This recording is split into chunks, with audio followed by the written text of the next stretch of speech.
I had that dream again.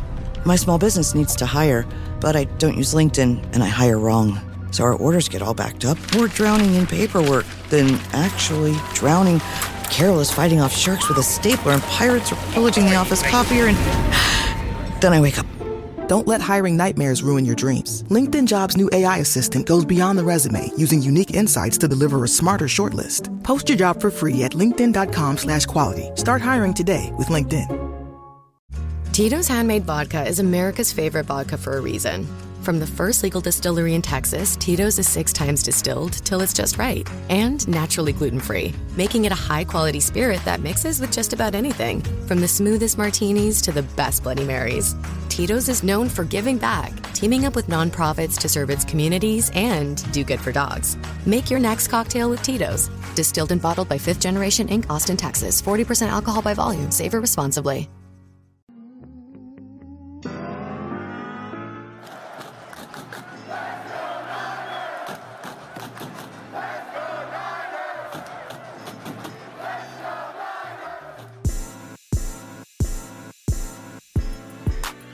Welcome into 49ers Access. My name is Sterling Bennett, and the bye week is officially over, which means we have 49ers football back on our television screens and back in our lives. The preview of the offseason just felt wrong. It felt weird knowing that we have one more month of the regular season. It's terrifying, but also equally as exciting because the San Francisco 49ers are in an excellent spot to go to the playoffs this year.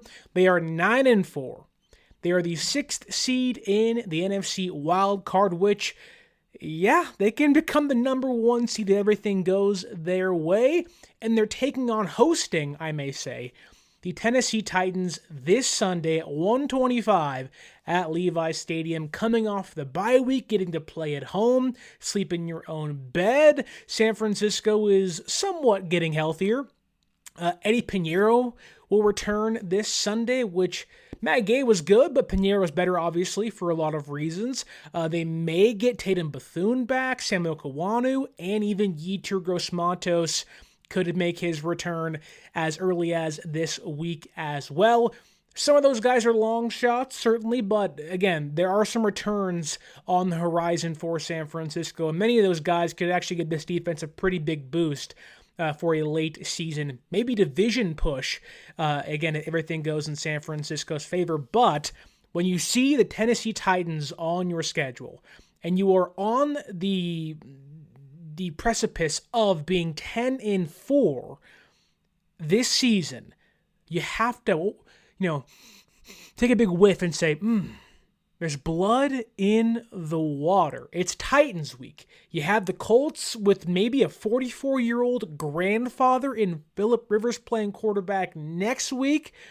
There's a good chance San Francisco's 11-4 in the next 2 weeks or so, but you got to take care of business this weekend, this Sunday, in what could be a 2-week stretch that might clinch a playoff spot for the San Francisco 49ers. But like I said, you got to win this Sunday first to keep that hope alive and keep your NFC West and number 1 seed dreams afloat in what has become a very stacked NFC playoff picture. Meanwhile, the Tennessee Titans are 2-11, coming off their second win of the season over the Cleveland Browns last Sunday. Cam Ward versus Shedeur Sanders.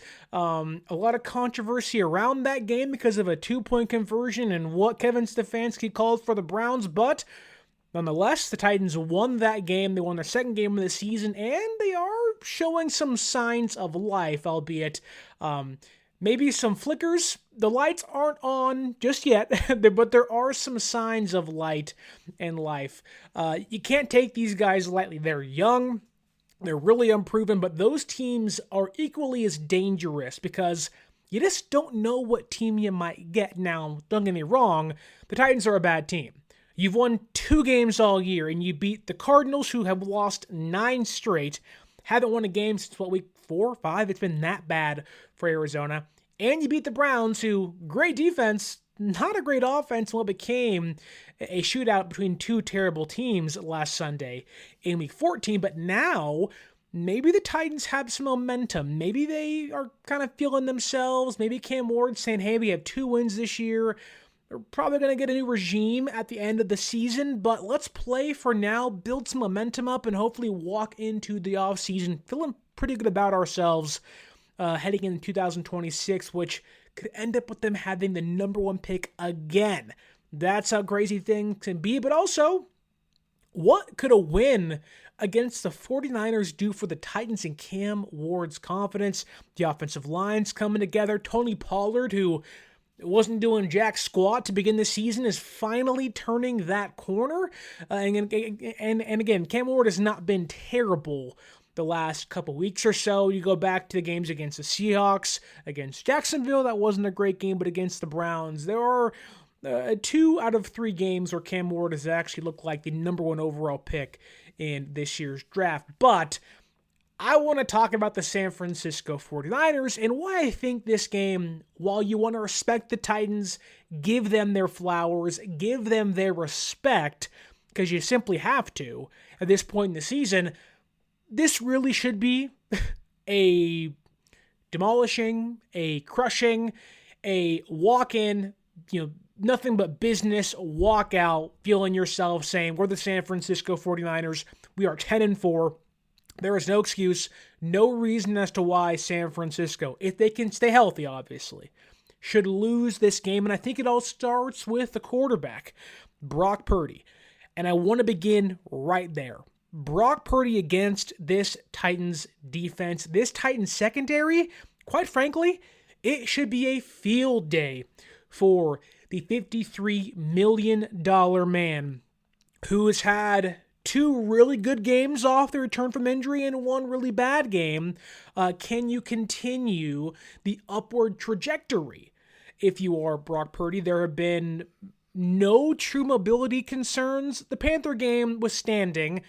Looked really good against the Browns. No turnovers, was really sharp, pushed the ball downfield, and I think that should continue this Sunday against the Titans, who right now have the 23rd ranked passing defense when it comes to passing yards allowed for the season. But if you go to the last 3 games or so, which most NFL teams, you kind of look at things in a 3 to 4 game stretch, the Titans are the 29th ranked passing defense when it comes to yards allowed. When you see Brock Purdy, who wants to continue his momentum, continue to build upon his resume of recent weeks and really put a stamp on this year of like, yeah, I missed some time. Yeah, it's not perfect. Fred Warner's still out. Nick Bosa's still out. But, we can still run the gauntlet if we are running on all cylinders. This is a game where Brock should be running on all cylinders. There should be grease, on the tires I don't know cars very well, so there should be gas in the gas tank is how I word that, and you should be able to go for a long time with some success. There's oil in the car. The windshield wipers are full of fluid. You're going to be good on your trip against Tennessee's defenses. How I'll kind of save myself from embarrassment when talking about cars and Brock Purdy. That said, though, when diving into Tennessee's defense and their cornerbacks, Tennessee's starting outside cornerbacks this year, Darrell Baker Jr., Jalen Armour Davis, and even Kevin Winston Jr., who I know is listed as their nickelback, I think, on ESPN, but hasn't taken many nickelback reps this season. He's playing outside cornerback for them right now, or at least is going to kind of get mixed in around the defense. All 3 of those guys have combined to allow or add above a 120 pass rating, numbers and words are tough, as you can tell. But those 3 guys, again, Darrell Baker Jr., Jalen Armour Davis, and Kevin Winston Jr. have given up, combined this season, a 77.2% reception rate. That number jumps up if you remove Armour Davis. You just say it's Darrell Baker and Kevin Winston. So 2 of those guys, about an 88% reception rate this season.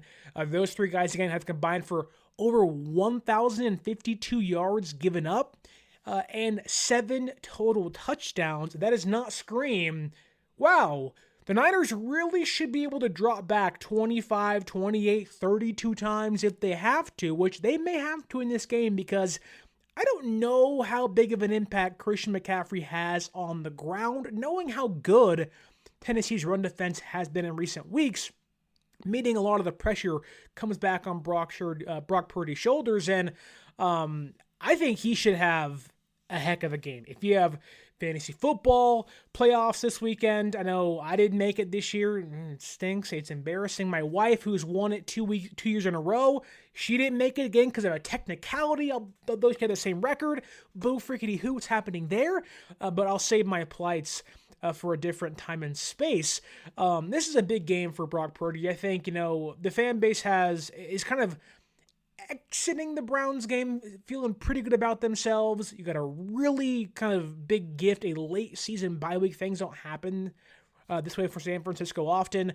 This is the latest potential bye week you can have during the year, so you get that. You're an older team. You're a banged up team. Now you are essentially fully healthy again. Some guys are still out, but your offense is all there. Pearsall having an extra week of practice. I really think this hopefully is the game Pearsall breaks out. I didn't think the Browns game would be that because the defense is so good. I was hoping it was the Panthers game, but Brock said, hey, here's 3 interceptions and we'll win a different way. This is the game, though, where you have seen absolutely nothing from Ricky Pearsall. There's been 1 third down conversion against Cleveland. There was 1 catch for 0 yards against the Cardinals. There's been some good route running. The cardio was certainly up the last couple weeks, but there hasn't been an impact. And I think this is finally the week. Reading the stats off, the cornerbacks in Tennessee, 120 pass rating, allowed over 1,000 yards, 7 touchdowns, a 77.2 reception rate. If Pearsall can't get going against these dudes, we got a problem. We know this Niners offense desperately needs a wide receiver like Pearsall to step in, be that man coverage beater, can lay in the soft zones, open up things for Kittle and Jawan Jennings, even Christian McCaffrey to a certain extent underneath. And while there has been impacts in getting other guys open because he's out there making his presence felt, but getting receptions, catching the football, making impactful plays as a former first-round wide receiver, there hasn't been that since he returned from injury a couple weeks ago. And I think a big reason why I'm buying into the Pearsall hype this Sunday is because looking at the Tennessee cornerbacks' averaged depth of target, 11.4. Maybe it's me just saying, oh, bye week blues are gone, Niners are back, and we're feeling ourselves. I think this Sunday is going to be a big Ricky Pearsall day. We know the Tennessee Titans, they're going to have their hands full with Kittle, and Jawan Jennings have been on a heater recently. Kittle's obviously an all-pro and should be till the end of time right now. He's just been so good in his return off of injury. And we know Purdy and Kittle are just intertwined. We'll get to Kittle in a second because he also could be in for a big day against this Titans defense. I just think Purdy could drop back 30 times, and I'd be like, yep, do it. Because for as good as the Niners' rushing attack has been recently, a couple games where they've had a couple big splashes or so, they aren't explosive. They're in a lot of third downs. Now, they've been good on third down this year. They've been great in the red zone this year. But I think a lot of their wins, whether it's now against Tennessee or against the Colts or against the Bears and against the Seahawks going forward or a playoff game going forward too, a lot of their success will be on the back of Brock Purdy. And I think you want to see this Niners team at home in your own yard, just take care of business. Mop the floor of a really bad Titans team, who again is playing better, but they're a bad team. They don't have the personnel you do. They don't have the dogs to go up against Purdy, McCaffrey, Kittle, Jennings, and hopefully a re-emerging Ricky Pearsall in the offense. And, the Titans don't really have the pass rush to get home, where if you're concerned of, Brock Purdy's toe and the mobility and will he actually be able to drop back a lot and have time to throw, it's Arden Key, who is a fine depth piece. It's Sebastian Joseph Day, having a good year, I may say, but, he's not really a dog. And the one dog they have, Jeffrey Simmons, it's one guy, and He's a big guy, but when you only have one guy on the defense, you double team him, you can kind of take him out of things. And not to say it's an easy job to do, because Simmons is, again, a game-changing player. He's been making plays on bad teams for a long time. But maybe it's just me.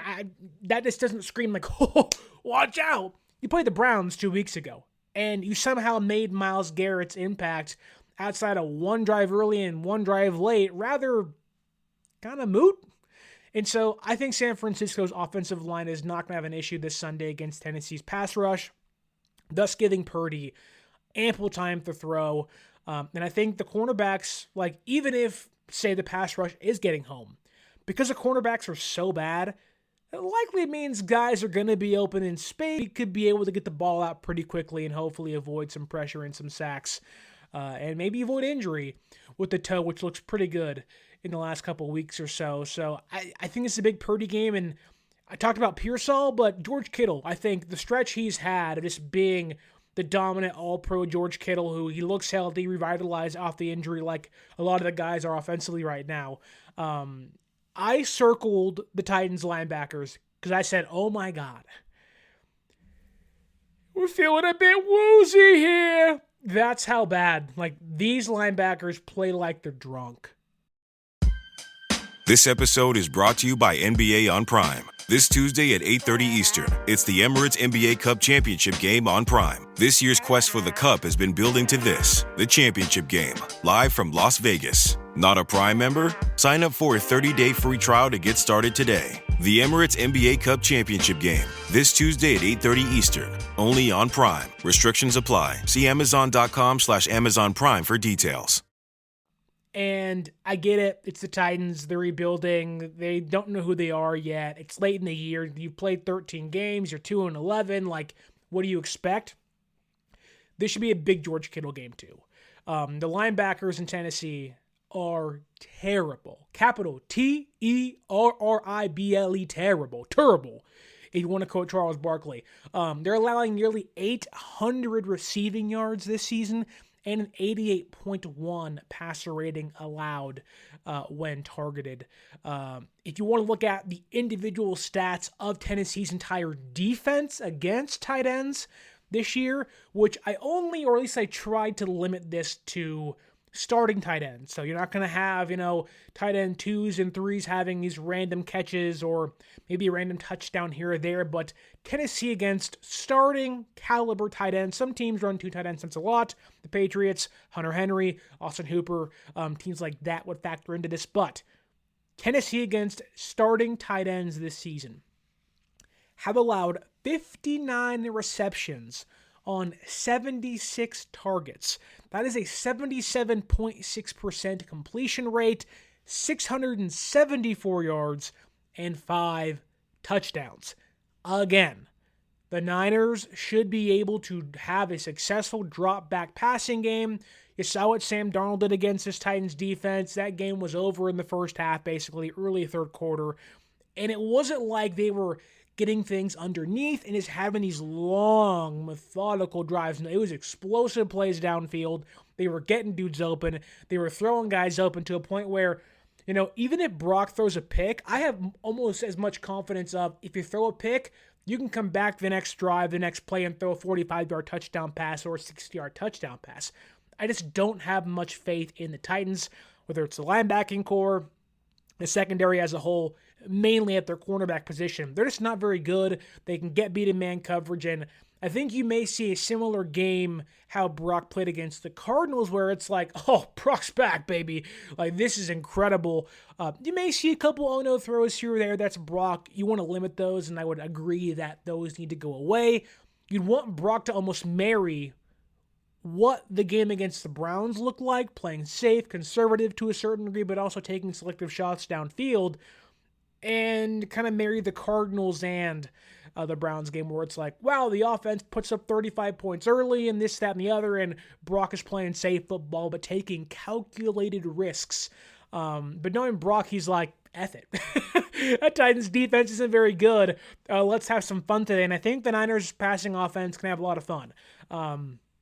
I'd predict over 260 passing yards for Brock, which doesn't really seem like a lot, but in this offense it does at times. And I wouldn't be shocked to see Brock throw for like 260, 2 touchdowns and a pick and whatnot. And we're all sitting here like, wow, what a cakewalk that was. And I think San Francisco needs that. You're out of the bye week. You're at home. Kind of want that. You had momentum. And the last thing you'd want is a bye week to kill momentum. And thankfully you're playing Tennessee. You're not playing a team like the Rams or the Seahawks or, again, a 44-year-old grandfather and Philip Rivers out there somehow making a comeback in Week 15. But you're playing Tennessee, who you can't take lightly, but won't give you as big of a test in your return off the bye week as, say, a team that's in the playoff hunt, which Tennessee clearly is not. So I like this kind of reamping. Like it's like you're revamping up, but it's like a revamp where it's like we had that when Brock came back earlier a couple weeks ago, and you're getting it again late in the year for a big kind of month playoff push to end the season. And for those of you out there saying, Brock's interceptions are a big deal, and yes, they've been a problem for sure. The Panthers game was a big issue. They could have lost that game very easily because Brock didn't play very good. I think, well, I'll word it this way. Brock will probably have a few oh-no throws. However, the Titans just don't get takeaways. Like, they don't get interceptions. They don't force fumbles. They are near the bottom in the NFL in takeaways. So, while there may be a few issues, there may be a few bumps, hiccups from Purdy, I'm expecting an overall big day. Kittle should eat a lot. Purdy should, be perfectly fine. And I think he kind of has to be because I don't, like I hinted towards earlier, I don't know Christian McCaffrey's, if he'll be involved. Well, he'll be involved, but I don't know what his impact will be. Because on paper, the ground game or the ground run defense for Tennessee really isn't that great, right? They're 18th in football this year in rushing yards allowed per game. They've allowed the third most rushing touchdowns per game this season, and they're giving up 4.5 yards per carry this year. You're probably sitting there like, why are you concerned then? Why is this concerning? I'll tell you why. Because the last 3 weeks, the script has flipped for the Titans. And they played Seattle, who, albeit isn't a great rushing offense, is fine enough. You played the Jaguars, to those out there saying Jaguars, who they got railed by 3 weeks ago now. And you played Etienne, and you played Tootin, who's a really good rushing attack, but the Jaguars have been rather inconsistent. And you played the Browns, who really couldn't run the football too much last week. And yet they are 5th in rushing defense.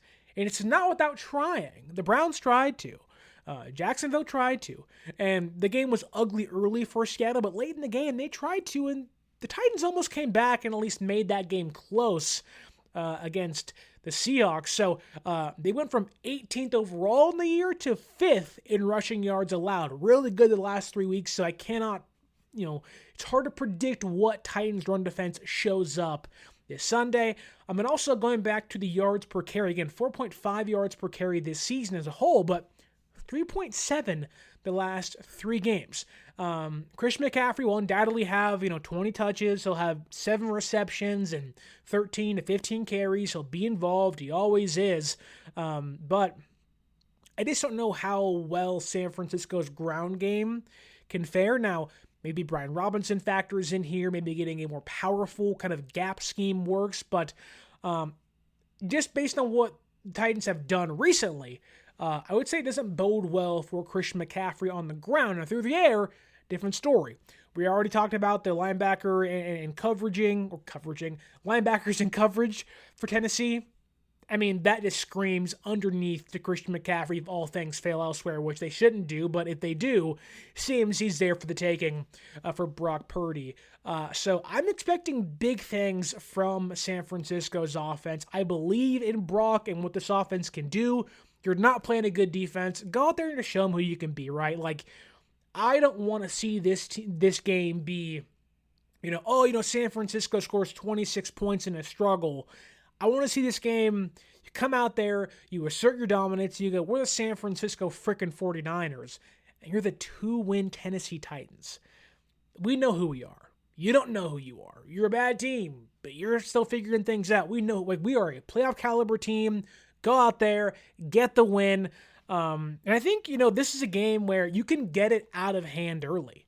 You can punch these guys in the mouth and just keep doing it over and over again. Just bang, bang, bang, bang, bang. It's like you're playing a UFC game or a WWE game on Rookie, and the sliders are down and you're just knocking the crap out of your guys. You got the kendo sticks, the ladder. It's like, oh my God, what does he have next? By God, JR, he has a trash can. Now the guy's lit on fire. Like this, it can get nuts early because Tennessee really doesn't have the fight. Now, will we see some of that fight because of the win last Sunday against Cleveland? The best thing you can do if you're the 49ers, when you have a young team coming in, maybe feeling a little bit of that confidence, they have momentum, you just punch them right in the mouth early. You take it away so quickly, right? It's like when, whether it's a fight, whether it's, you're playing with your brother outside, you're playing basketball, oh, they make their first shot, and they're like, oh, I might win this time. And then you just go ham. You body him up in the paint. You just knock him over. You just dunk on him. You're out there kind of cross-chopping him like you thought you had this and like all that stuff. I want the Niners to do that. Big brother these guys, respectfully. But big brother Tennessee, right? And I think you can. Now, where things may get tricky is San Francisco's defense, who has clearly been the weaker unit of the bunch. But first, before we dive into what Cam Ward can offer against San Francisco's defense, I want to remind you to use our promo code 49ErsAccess, 49ERS, ACCESS at SeatGeek.com and save yourself $20 off your first purchase. The holidays are here. Thanksgiving is behind us. Black Friday is behind us. Christmas, though, right now as of 11/27 on December 10th is 15 days away. And by tomorrow morning, the 11th, you have 2 weeks until Christmas. You want to get your loved one, your father, your brother, your daughter, your mother, your son, your aunt, your adopted uncle. I don't know what you got going on there. My family's crazy too. If you want to get your loved ones a nice Christmas gift, how about getting them some Niner tickets at a discount? Use that promo code 49ErsAccess. Again, 49ERS, ACCESS at SeatGeek.com and save yourself $20 off your first purchase. Think of it as a holiday gift from me to you. Merry Christmas, happy holidays, and let's get back into the show and into San Francisco's defense. How will they fare against the Tennessee Titans offense? And I think you have to start not at Cam Ward. I think you have to start in an area where San Francisco's run defense, defense has gotten better, there's still been glaring issues at times, even during their modest 3-game winning streak. And that is, like I already kind of gave away, the run defense. San Francisco's ground game has, quite frankly, it's not been great this year. It's improved from last year. You're seeing impact from guys like Alfred Collins and CJ West. You're seeing what guys like Jair Brown, when they're playing good football, can offer you. Mustafa's playing better football against the run as well. And I think, they're walking in, feeling good. Although the Browns game, Cleveland really ran over them a lot, but it's Quinshon Judkins. He's one of the best rookies in football. And while I don't want to compare Tennessee's offense to Cleveland's offense, they are quite comparable. Although I do think the Browns have a better play caller, which is shocking to say. Really shocking to say, knowing how bad Kevin Stefanski and company is out there in Cleveland. That said, a big reason why you have seen the Titans, although have won one game, since week 5 or 6, whatever it was, the reason why you're seeing them play better over the last 3 weeks or so is because Tony Pollard, that's right, Tony Pollard, Dallas Cowboy, running back a handful of years, going down in Tennessee the last couple seasons, the reemergence, the resurgence of him, he has lifted up this unit from what was the 31st ranked unit in football in regards to rushing yards per game, all the way to 18th, a near, 14 team increase in a 3-game span. Now, you can jump some teams by 4 or 5 yards here or there, but this is a big leap for them. They were a team who just couldn't find any success, just atrocious almost all year. But the last month or so, you have seen them be able to move the football more consistently. They did an excellent job against the Browns defense, which is one of the best units in the entire league. Now, they've lost some guys in recent weeks, Malik Collins being a big one. He got hurt against San Francisco, but their rushing attack should not be taken lightly. But you also want to see San Francisco to say, look, not to say you don't respect Cam Ward, because you have to. He's got a big arm. He's playing a little more confident now, and he was the number 1 overall pick for a reason. I would almost sell out to stop the run, because you just really don't, right now at least, trust Cam Ward, believe in Cam Ward. You want to make that young rookie, who's still unproven, have to beat you. And if he does, he does. And you're in for a shootout, and you're banking on Brock and your offense, who has much more talent to win this game, right? I would sell out to stop the run, stop Pollard, stop Tajay Spears, and do not let the ground game get going, and force Cam Ward, who has 9 touchdowns to 7 interceptions, beat you this season. He's not really efficient. He is right now the 3rd worst ranked quarterback per PFF when under pressure this year, and he's been pressured the 2nd most times in the league. If you can stop the run, you can get to Cam Ward. This game is night-night, over, sayonara, put you to bed, sugar plums in your head, and you're asking where the heck is St. Nick, because Christmas couldn't get here soon enough for the Titans. But there are some other weapons on Tennessee's offense I want to highlight, because I think Gunnar Helm, their rookie tight end out of Texas, I think a 3rd-round pick this year, which has been a really big draft class for them, trying to get an influx of talent on that really young and barren roster. He has been quite the surprise. Now, I loved Gunnar Helm out of Texas. I wanted San Francisco, if they were in the market for a receiving tight end, to get Gunnar Helm, and now, thankfully, it hasn't been a big need for them. Jay Tunges played good to begin the season. Luke Farrell's been better in recent weeks. And, of course, Kittle's there. But Gunnar Helm is awesome. He's been, who's watching Titans football? You wouldn't know that. But Gunnar Helm has actually been really good this year for Tennessee. He has become one of Cam Ward's favorite targets. Out of playing tight end, he's explosive. He's consistent. He's a guy you just look to and say, I trust that guy. And so Gunnar Helm's going to be a problem for the 49ers. Now, he's not going to be, Trey McBride or, Brock Bowers or whatnot, but he'll be a consistent presence, a consistent target getter in that Titans offense. He's a good receiving threat, and he'll make some plays. He's got some yak to him as well. So watch out for Gunnar Helm, a young player, I think, can make a splash in this one. You're going to have guys like Curtis Robinson, who's been really wishy-washy in his couple starts this year, and you're really hoping D. Winters continues to play well, and you're kind of banking on Mustafa and Jair Brown to kind of continue their hot streaks. Brown played worse against Cleveland than Mustafa did, but Mustafa's playing great football the last 2 weeks or so, and you're hoping that carries over into this game too, because if you can stop Pollard and this Titans rushing attack, you can take away Gunnar Helm. Cam Ward's like, what do I got?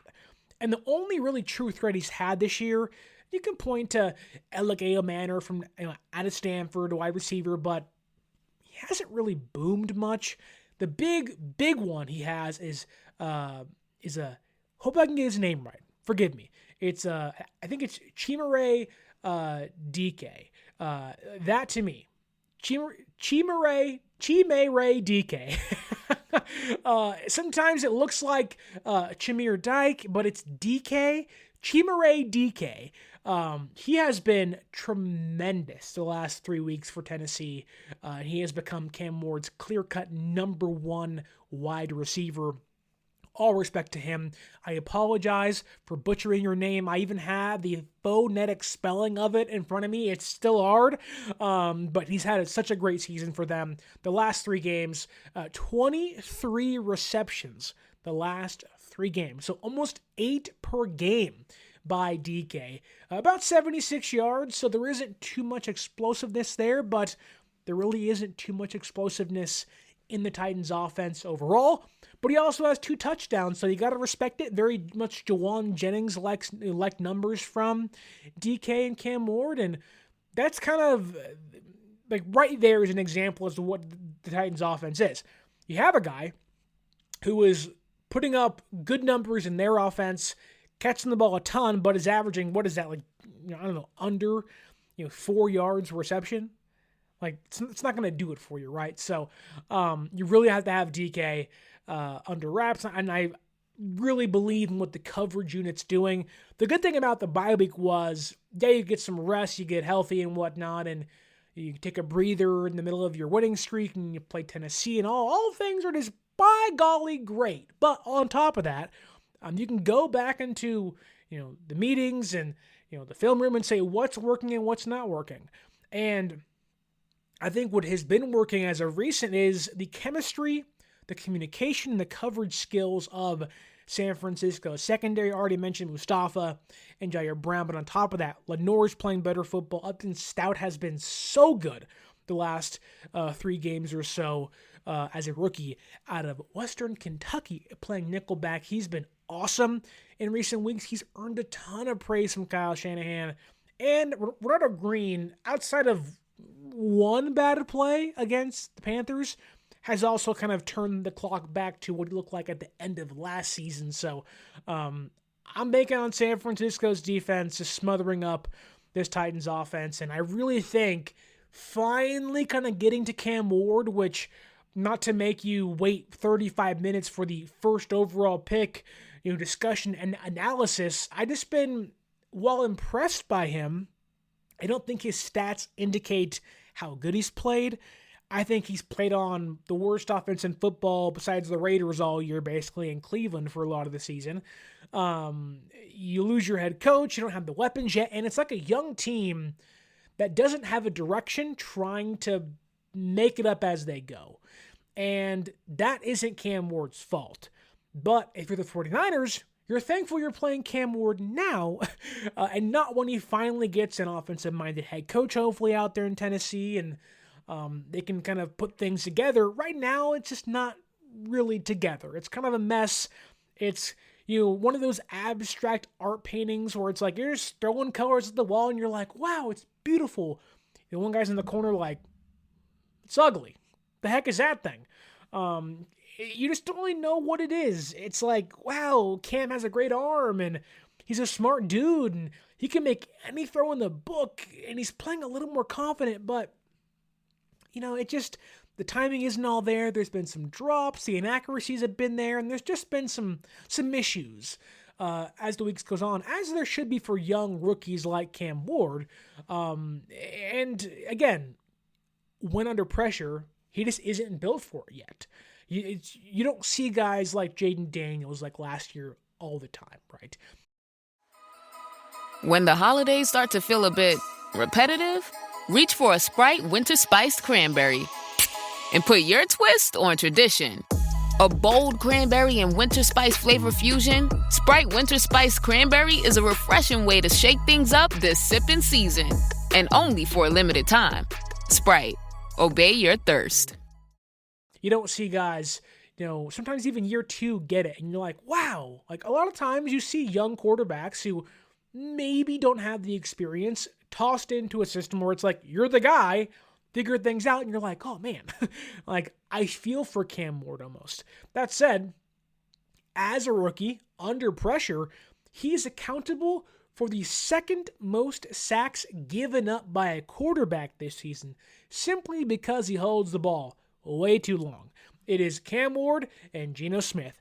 Either the ball isn't out fast enough, he's looking off his first reads, plays break down. Cam Ward is a big reason as to why the Titans' offensive line gets a lot of crap when they've actually been a fairly competent unit the last month and a half or so for the Titans. And Cam Ward, it's expected of young quarterbacks to not see things quickly, right? It's processing. It's what makes Brock Purdy so good. It's the processing. And it's what separates him from other guys in the league and what kind of separated him from Jimmy and Trey and why he beat those guys out for the job in 2022. And it's why you see, Purdy outplay guys like Fields and Lawrence and Lance and Wilson and even Mac Jones, and who had a pretty good year for San Francisco. 7th in EPA, 10th in EPA right now, which I don't love EPA, but that exists. But it's what separates Brock from other guys, and what makes him a very good quarterback in the NFL, whereas Cam, things are going really fast. Things haven't slowed down yet. He isn't seeing things in slow motion where you can kind of predict things, and Cam just needs more reps. But right now, ball's in his hands too long. San Francisco should be able to take advantage of that. I don't love the Titans' weapons. Again, you have DK, you have Helm, but you can stop those guys. Again, 23 receptions for 76 yards. They ain't going nowhere after the catch. These guys aren't going to beat you downfield very much. It's a very compact, condensed offense right now, and a lot of the reason for that is, or at least a big factor in this game because of how condensed the Titans' offense is and how limited things currently are, is they are right now the worst, like by far the worst third down offense in football. And if you go watch that Browns game last week, they won the game 31-29. It was a weird, awkward, just beautiful disaster. They had a 7% third down conversion rate. 7%. Now, that could mean there's not many third downs a lot, but you have a 7% third down conversion rate. It's not very good. In fact, it's really bad. Like, really, really, really bad. I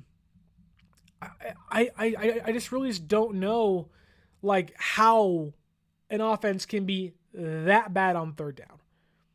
Like, the Rams, see if I can find it here for you. Like, it's just like, oh, like, that's really ugly. Like, I don't know. It just, yeah, they're really bad. Really bad. They're also tied for last in points per game and still averaging under 20 points per game despite better play in the last 3 weeks. So you're bad on third downs. You're bad on fourth downs. You don't score 20 points a game. Your quarterback is the worst quarterback under pressure this season. You don't have weapons that can push the ball downfield. While the rushing attack has played better and you like Tony Pollard and what he can offer for you if you sell out for it, making Cam Ward beat you is the path to victory right now for San Francisco, which really should be pretty easy with how he's played. And on top of that, like, for all the bad things they've done, one of the worst things is the Titans offense, they don't even reach the red zone once per game. Like, yes, you want to give guys respect, right? They're in the NFL. They've earned that respect. They deserve that respect. But when you don't get to the red zone once a game, there's a real chance this game is either, 24-20 because the Titans play really well and they're upsetting San Francisco and it's like, wow, the Niners are not as good as we thought they were. Or it's 34-10, 34-9. Like, and that seems more likely. And so I'm buying the Niners Kool-Aid. Yeah, it's the Titans. It's a great kind of easier test back into the fold of, playing NFL football and on a big playoff run. And you have to win. Like, while this game isn't a must-win game, the Lions are on your heels. You're the 6th seed. There may be a conversation to be had that having the 5th seed might be better than the division win and even really winning the number 1 seed. Like, yeah, you love the bye week, but like, really playing the Bucs or the Panthers on the road wild card weekend isn't too bad. Maybe you get the Packers and Philadelphia upset the Rams and upset the Seahawks, and the Bears get the 1 seed if all goes well. It's like, wow, like San Francisco's playing Philadelphia in round 2 and the Bears are playing the Packers. Like, there's a lot to kind of dive in there, but if anything, the best thing for San Francisco is win this Sunday and you are 10-4. Now, I predicted earlier in the offseason, I said it a billion times, probably ad nauseum to you out there who's listening and watching, be 10-7. That gets you the win. That gets you into the wild card round, which I still think it does.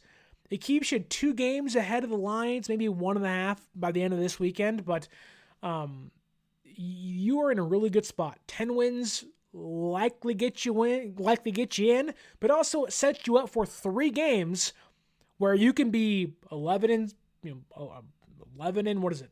11-6, right? 11-6. You can be 12-5. Like, it opens up the door to keep the NFC West title right in your grasp. You're right there. You're hoping a team like the Rams and Seahawks lose, or maybe I don't know, the Packers fall off again. Like, the beautiful thing is everything's open, including bad things, but everything's open. Division, 6th seed, 5th seed, 7th seed, number 1 seed, it's all there for the taking. San Francisco completely has right now their destiny in their hands. Just keep winning. Finding Nemo. Just keep swimming. Just keep swimming. For San Francisco, just keep winning. Just keep winning. As you can tell, I'm in a pretty good mood right now at 11:46 at night, leading into Thursday Night Football, which should be really fun this week, but also leading into Week 15, Niners versus Titans. So I'll give you my score prediction now. I'll even say big games for Brock, big game for Kittle, and hopefully the second breakout of Ricky Pearsall, which would pay dividends or do dividends to San Francisco's offense. But I think San Francisco wins this game. I'll be somewhat respectful to Tennessee, and I'll say San Francisco wins this game 31-20. Titans are playing better football. If they can run the football, they'll score some points. Meanwhile, San Francisco better win by 2 scores. This isn't a game where you're like, a win's a win, which it is, and if they win close and ugly, we'll say that still, because that's actually what matters. But this is a game you really, really should win by 2 scores. So I'll say San Francisco wins by 11, which I think the line is 11.5 right now. So Titans cover in my prediction. But 20-31, Niners win, advance to 10-4 on the season. Hopefully Tennessee sees some more improvements in Cam Ward in this offense and can kind of say, we lost to a better team, but for their own team trajectory, maybe you start to see Cam Ward play better football at the end of this season, which would be a great thing for them to round out their 2025 year, which, again, only has 2 wins. The last thing you want to be for San Francisco is the Titans' 3rd win on the season, but I think San Francisco wins by 11. Drop your predictions down below. Are you buying the Kool-Aid? Do you want to sip? There's plenty of solo cups around here. Grab one, drink one. We're all in on this season. Go out there, get the dub. This Sunday, Niners versus the Titans should be really fun. Should be really explosive on San Francisco's end.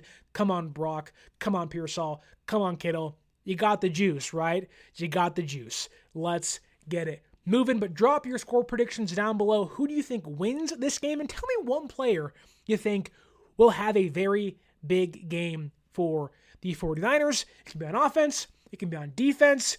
Cam Ward doesn't really turn the ball over, hence why I'm leaning towards the offense being the heavy lifters in this one for the red and gold. But drop those score predictions down below. Don't forget to like, share, and subscribe to the show.